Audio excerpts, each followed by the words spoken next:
On this episode of Veterans HealthWatch, we'll take a look at a unique VA program that gives veterans in need of a nursing home level of care the option to remain in a home-like setting. We'll also learn about a new primary care clinic designed for geriatric veterans who need extra special care and coordination. So please stay tuned.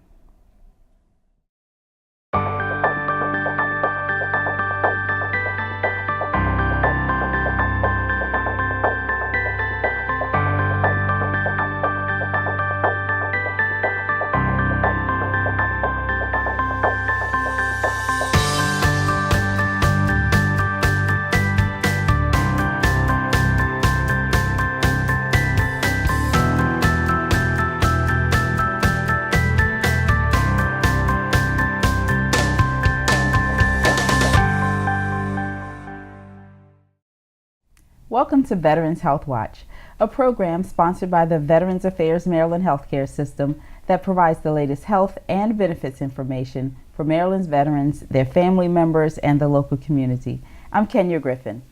For many of us, the time will come when we'll need long-term care. For our veterans, whether that need is brought on by aging or a service-related condition, the VA offers a multitude of options through its geriatric and extended care services. And here to talk about one of those unique programs is Nicole Trimble, the coordinator for the Medical Foster Home Care Program. Nicole, thank you so much for joining us. Hi, Kenya. Thanks for having me. So in a nutshell, what is the Medical Foster Home? Medical foster home was really meant to be an alternative to nursing home care for veterans, providing veterans with the opportunity to remain in the community in a home-like setting versus being in a nursing home in an institutional setting. All of these homes are small, and the medical care from the VA is really wrapped around the veteran and the home. The veteran is seen by our home-based primary care team, nurse practitioner, RN, nutritionist. We have a clinical pharmacist, a whole team set in place to take care of the veteran while they age in the community in a home-like setting. So who's eligible to use the Medical Foster Home? All veterans that are enrolled in the VA healthcare system are eligible for this program. They also have to have some care needs. They have to, require assistance with their bathing, their dressing, medications, laundry, ambulating. Those type of veterans that need care and are getting their care from the VA are eligible for services. And we're in one of those medical foster homes, a beautiful home. What are some of the requirements for a home like this? So for the homes, there are very specific criteria. First and foremost, the home has to be licensed as an assisted living by the state of Maryland. Specific to that, they have to be licensed for 3 or less. The mission really is to keep the home small, family, very closely oriented. So the home can't be licensed for more than 3, and they have to be licensed to provide level 3 care. All of the veterans we're taking care of are medically more compromised, more frail, so they need more assistance. Is that what you mean by level 3? Yes. Okay. So that is the level 3 determines that the veteran needs more assistance with taking care of themselves. The other piece is that the caregiver has to live there. It's exactly what it sounds like. It's foster care. So the owner of the home gets their home licensed, and then they bring the veterans in and they care for them directly in their home. Along with that, the caregiver does not work outside of the home. Their main duty, their main role is to provide care for the veterans that are residing with them. Yeah, I wanted to get into that a little bit more. What are the requirements for the caregiver, the person who owns the home? So the caregiver, along with getting their home license, there is a separate portion that the caregiver has to complete in order to be a manager of an assisted living, and that's just part of the assisted living license regulation. But all the homes are vetted by the VA also, so they have their state license, and then if the home meets the very basic criteria, myself and the inspection team will come out and inspect the home, make sure the home is a good fit for the programs and the veterans that we're serving. to maintain their license and their approval with the VA, if you will, they have to complete annual training, and they also have to be first aid and CPR certified, as well as medication tech. So they're administering medications to the veterans. They have to maintain all of this licensing and certification, not only the homeowner, but any relief staff that they have that will be helping take care of the veterans. Okay, that's a great note, relief staff, because if the homeowner is living in the home, Right. has to be here, just like anyone. That person will want to take vacation or Right. have appointments themselves. What's that setup like for the relief staff? So the relief staff, they're again hired by the caregiver, the main caregiver or homeowner, if you will, and then they complete the very same training.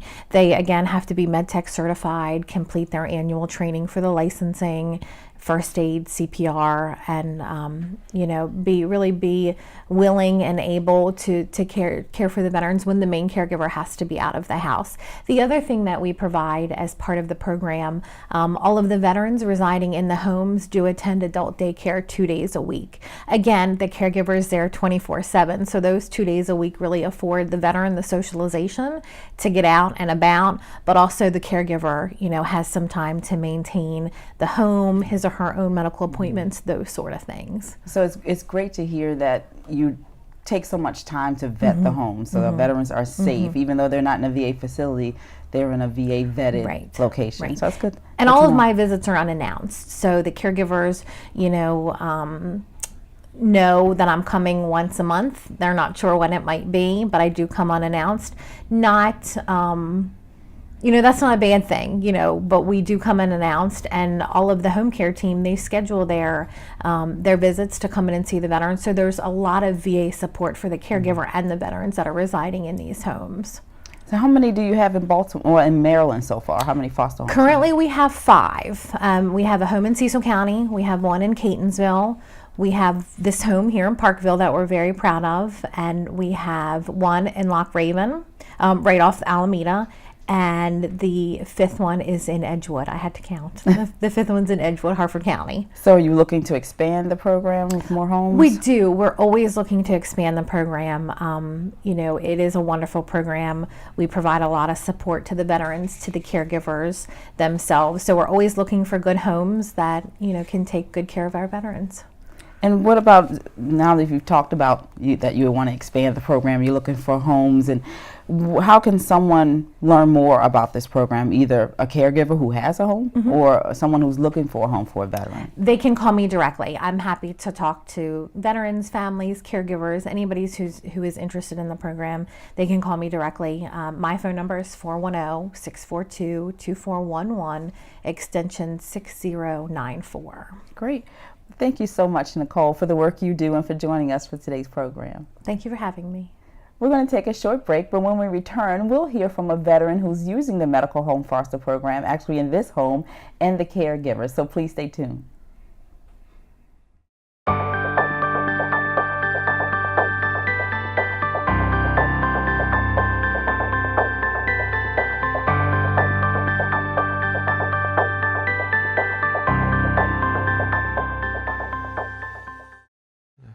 I think one of the exciting campaigns that the VA Maryland healthcare system has embarked on is the TeleVet campaign. As a veteran myself, I'm really more interested in what a fellow veteran's perspective on their healthcare service is going to be. So I would really encourage all of our veterans who have been to a VA Maryland healthcare facility to tell fellow veterans about their experience. I wish someone would have told me about the VA healthcare years ago. If you see a veteran, ask them if they're using VA healthcare. Make a difference. Tell a vet. The VA Maryland healthcare system has 3 main campuses where we deliver medical care. And also 6 outpatient clinics, which are conveniently located around central and eastern Maryland. All these facilities provide a broad array of services: primary care, comprehensive mental health care services, audiology services, optometry services, podiatry services. And at our main medical centers, we have a full array of medical services to offer all veterans. Come visit us at any one of our locations. We look forward to serving you.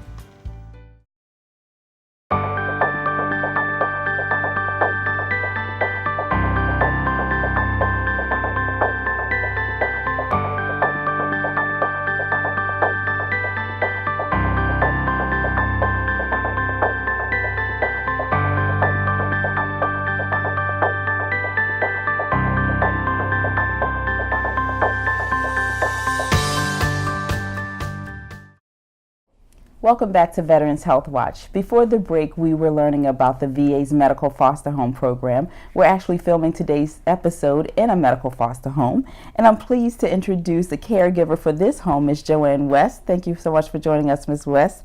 And one of her residents, Vietnam veteran, Mr. Ralph Stephanie. Thank you so much for joining us and for so much. welcoming us into your home. All right, thank you so much.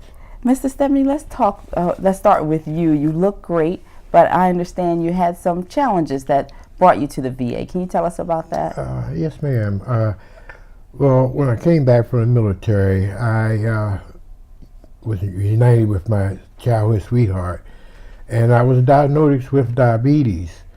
And I was doing real good. I had my own apartment and all, and vehicle and everything. And when she passed away, I kind of lost everything, and I just didn't care about anything, and I let my diabetes get out of control, and I got sick and had a mild stroke. I had half of my left foot amputated, and I checked into the VA hospital down on Green Street in Baltimore, and they really helped bring me a long way, brought me back to where I was supposed to be, and all the doctors and everything treated me so swell. And from there, I progressed and went to Prairie Point, Maryland, where the nurses and the doctors up there helped brought me along, and everything was great. And that's where I met Miss Nicole. And Miss Nicole promised me that I would never have to live on the streets, which I did after I lost everything. I lived on the street for quite a while, and she assured me that I would never have to live on the street again. And she kept her word and promise, and she got me a home here at Hawkins House with Miss Joanne. And I love it. It's nowhere else I would rather be than here under Miss Joanne. She's been a lifesaver. She's marvelous, excellent cook. Well, as you can tell, I didn't put on some pounds, but it's really going well, and I feel great. It's a pleasure being here. It's great to hear your story that the VA Maryland healthcare system is a large system, and to hear that you went from one medical center to another, and they were able to connect you again to more care. Yes, we love to hear that story. Yes. And like you said, it's a wonderful home.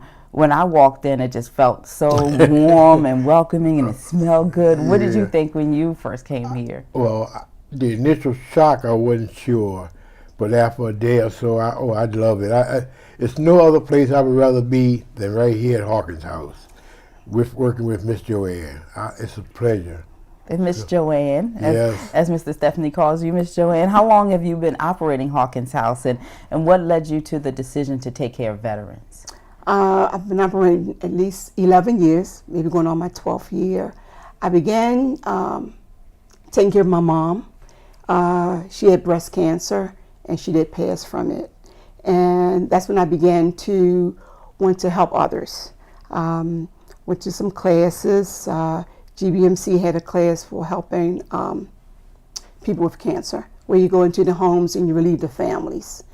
And from that, the appetite began to grow, just to take care of helping someone else besides myself. After my mom passed, I opened up a nursing agency where I would send people out to different homes to help people. Mm-hmm. And I did that for like 11 years. And then I decided to open up my own assisted living. I worked in different assisted livings and nursing homes.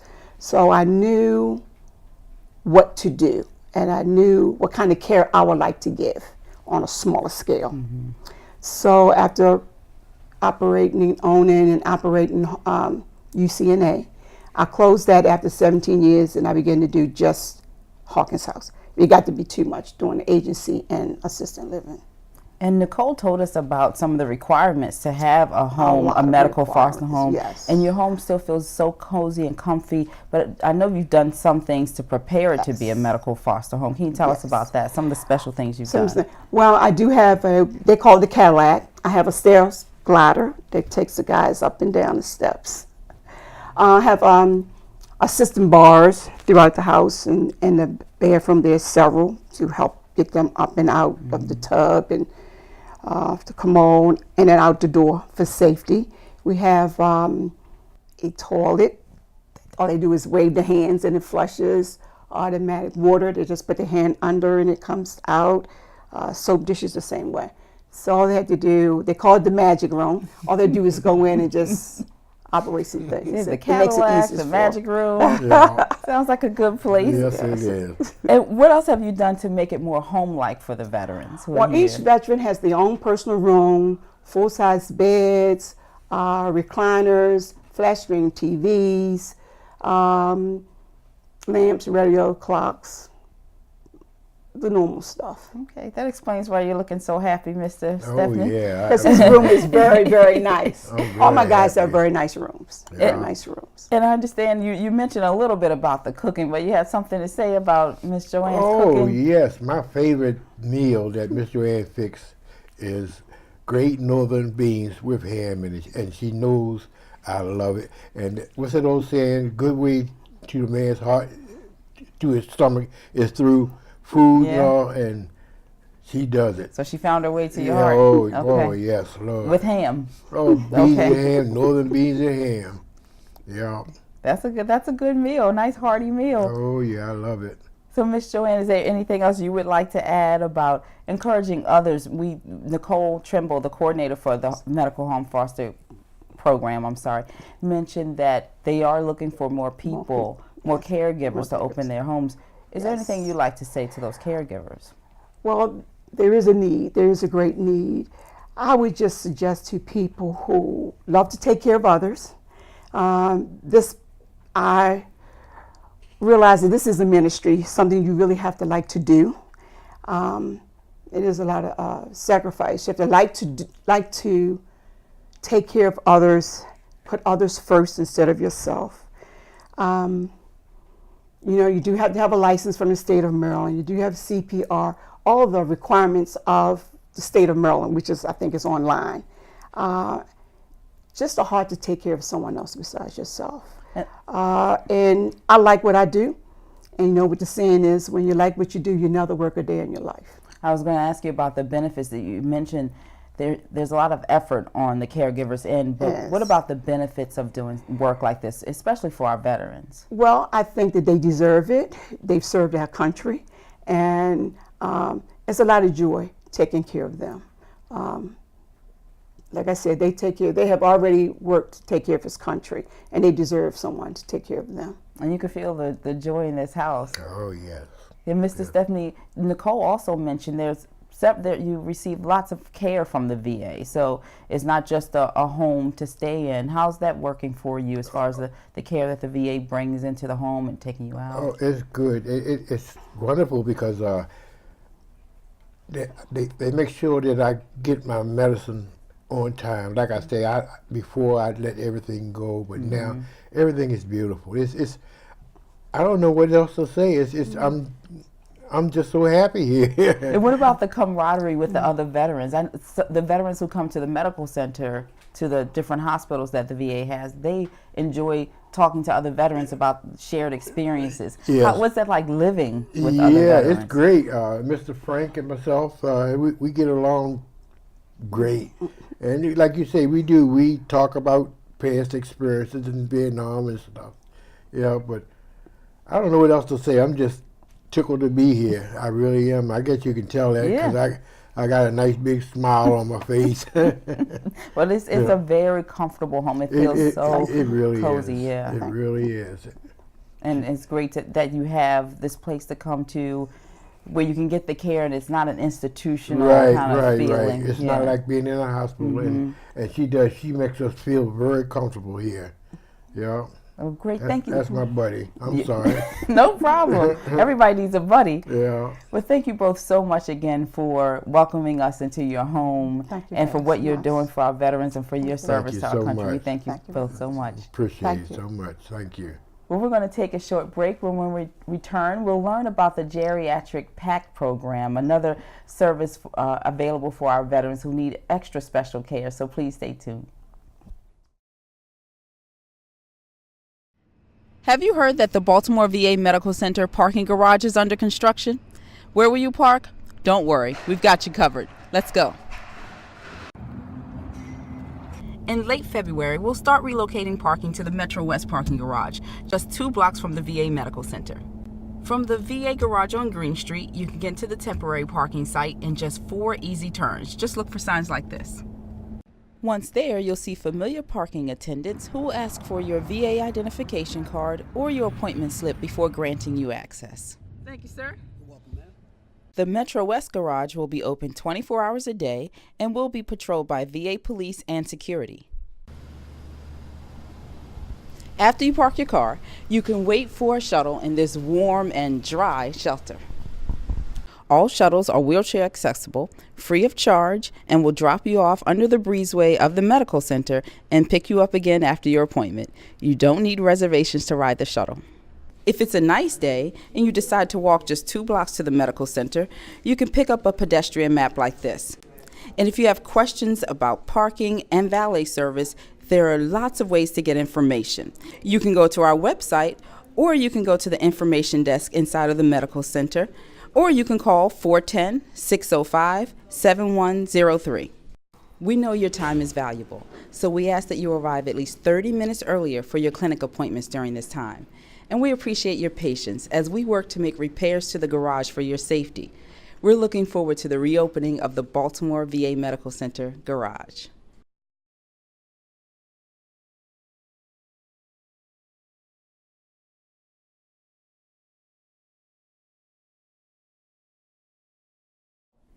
Welcome to Veterans HealthWatch.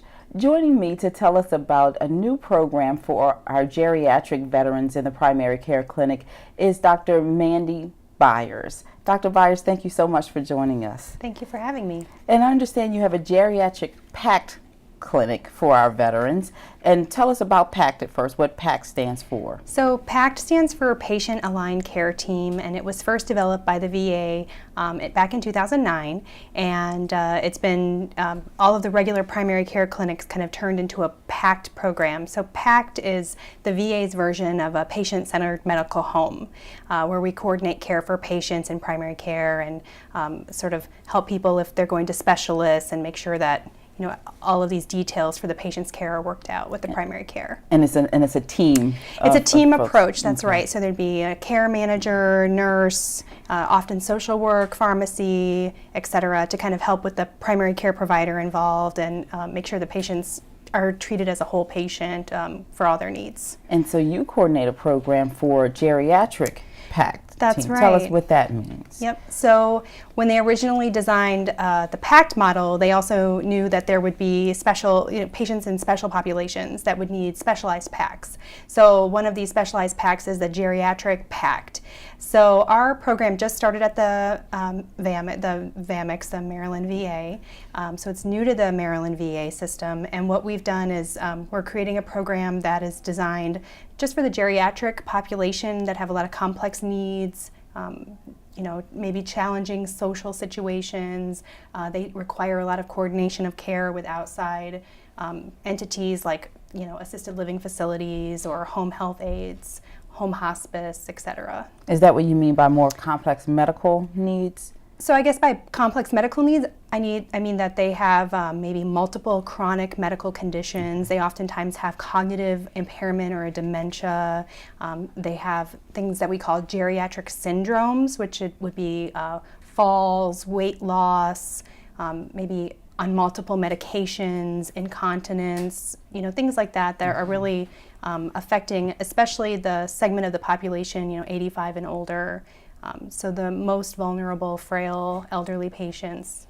So what would be the advantage? You mentioned that you have this expert team, the clinical team of experts. What's the advantage for a patient coming to the geriatric PACT clinic? Yep, so everyone on our team has specialized training and is really dedicated to the care of the elderly. So we have, a geriatric social worker, we have geriatric nutrition, our pharmacists are geriatric trained. So a lot of times things will change. What you would prescribe someone who's 40 with a 40-year-old body is going to be very different than what you would prescribe someone who's 90. So everyone in our team is kind of looking at the patient from that perspective. Also, often in that population, patients have caregivers, and the caregivers have needs as well. So part of our program, we're also assessing the caregiver burden, making sure that we're addressing any needs that the caregivers might have.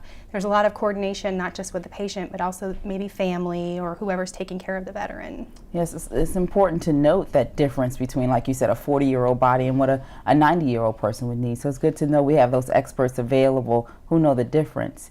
And so how would a veteran go from being part of a standard PACT team to the Geri-PACT? As we initially started our project, we just started with a small cohort of patients that were selected from the Baltimore PACT program.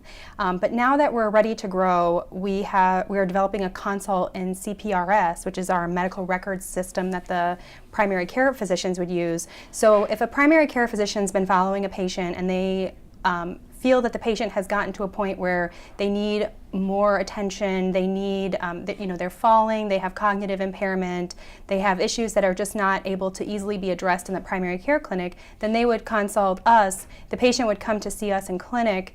We do a full assessment with the team and meet the patient. The patient has an opportunity to meet us as well. And then at that point, we would determine if they meet all the criteria, if they're happy to have us with them, if they meet all the criteria to stay in our clinic, and then we would invite them to transfer their primary care over to us. And I would imagine with the population you described, this isn't the easiest transition. I'm assuming you would need to take time and really talk to the veterans so they understand what's happening. So the first encounter, we spend quite a bit of time with our patients on the first encounter because, when you're just getting to meet somebody and they have been around for many, many years, they have a long history and a long story to tell. So we get an opportunity to kind of spend a lot of time with the patient, reviewing the medical records. So that is something that we get to do in the geriatric clinic that I think the primary care doctors don't often get that time allotment with those patients. And for any caregivers who are watching, can they talk to their primary care provider about this PACT team for a referral? Absolutely. Yeah, they can tell their primary care doctor that they heard about it, and then their primary care doctor can review the criteria for the clinic and see if it's appropriate and go from there. Okay. And where are you located? So we are in a brand new clinical space that is connected to the Loch Raven Outpatient Clinic. Great, so it's easy access. Yep, and we have wonderful handicap parking that's right at the entrance of our clinic. There's also valet parking, so it's easily accessible for our elderly patients. In fact, Dr. Byers, thank you so much for coming onto the show and telling us about your program. We wish you the best. Thank you. Well, that wraps up this edition of Veterans HealthWatch. If you have questions about today's show or would like to make suggestions for future topics, please give us a call or visit us on our website. You can also follow us on Facebook and Twitter. And if you know a veteran or you are a veteran who is not using the VA for your healthcare services, please enroll. We'd love to serve you. And on behalf of the VA Maryland Healthcare System, thank you for joining us, and we'll see you next time.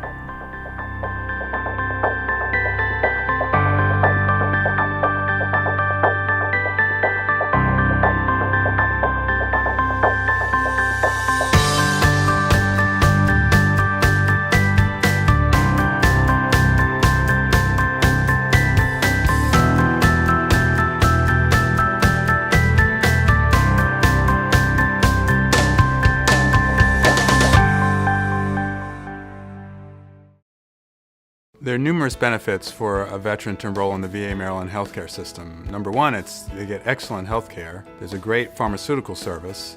They have specialists in all of the areas and use cutting-edge technology. And we have a very good electronic medical health record. You can keep your current provider as well as come to the VA. For our veterans, no matter whether they live in Central Maryland or Eastern Maryland, our clinics are conveniently located to where they live throughout Baltimore and the Eastern Shore. The fact that there are other veterans here that I can talk to and share common experiences with. The amount of medical attention that I received has been excellent. The VA Maryland healthcare system is your VA. It's America's VA. It's the veterans' VA. Since I've enrolled at the VA, it has been a great decision, and I encourage every veteran to enroll. They will not regret it.